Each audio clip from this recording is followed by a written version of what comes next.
ओम नमः शिवाय। हमारे धार्मिक पौराणिक ग्रंथों में अनेकों ऐसी कथाएं हैं जिनसे हमारे मन में चल रहे अनेकों भ्रम दूर होते हैं।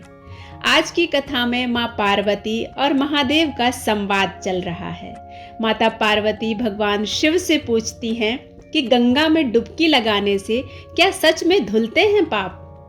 भवानी शंकरो वंदे श्रद्धा विश्वास रूपिणो याभ्याम विनः पाश्यन्ति सिद्धः स्वांततः स्थमरीश्वरम।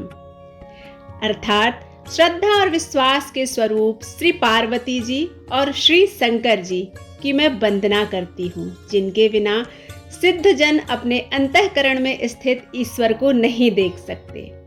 गंगा स्नान से पापों का नाश होना बतलाया गया है, परंतु नित्य गंगा स्नान करने वाले लोग भी पाप में लिप्त रहते हैं।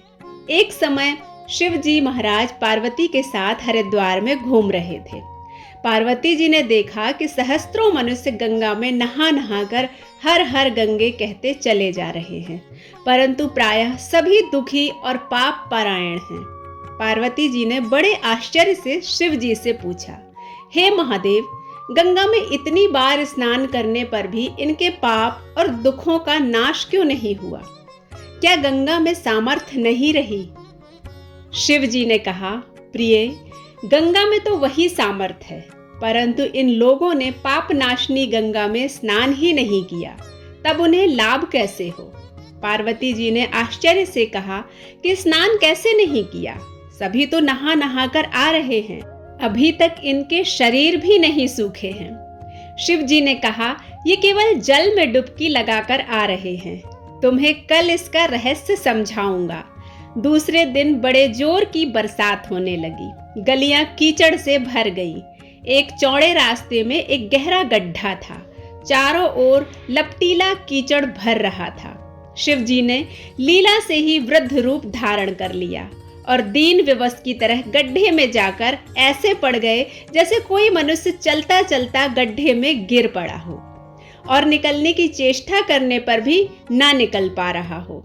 पार्वती जी को उन्होंने यह समझाकर गड्ढे के पास बैठा दिया कि देखो, तुम लोगों को सुना सुनाकर यूं पुकारती रहो कि मेरे वृद्ध पति अकस्मात गड्ढे में गिर पड़े हैं। कोई पुण्यात्मा इन्हें निकालकर इनके प्राण बचाए और मुझ असहाय की सहायता करे। शिव जी ने यह और समझा दिया कि जब कोई गड्ढे में से मुझे निकालने को तैयार हो, तब इतना और कह देना कि भाई, मेरे पति सर्वथा निष्पाप हैं और इन्हें वही छुए जो स्वयं निष्पाप हो। यदि आप निष्पाप हैं तो इन्हें हाथ लगाइए, नहीं तो हाथ लगाते ही आप भस्म हो जाएंगे। पार्वती जी तथास्तु कहकर गड्ढे के किनारे बैठ गईं और आने जाने वालों को सुना सुनाकर शिव जी की सिखाई हुई बात कहने लगी। गंगा में नहाकर लोगों के दल आ रहे थे। सुंदर युवती को यूं बैठी देखकर कईयों के मन में पाप आया। कई लोक लज्जा से डरे तो कईयों को कुछ धर्म का भय हुआ, कई कानून से डरे। कुछ लोगों ने तो पार्वती जी को यह भी सुना दिया कि मरने दे बुढ़े को, क्यों उसके लिए रोती है। आगे और कुछ दयालु सचरित्र पुरुष भी आए। उन्होंने करुणावश उस युवती के पति को निकालना चाहा, परंतु पार्वती के वचन सुनकर वे वहीं रुक गए। उन्होंने सोचा कि हम गंगा में नहाकर आए हैं तो क्या हुआ, पापी तो हैं ही, कहीं होम करते हाथ ना जल जाए, कहीं इस बूढ़े को निकालने जाते समय स्त्री के कहे अनुसार हम स्वयं ही भस्म ना हो जाएं।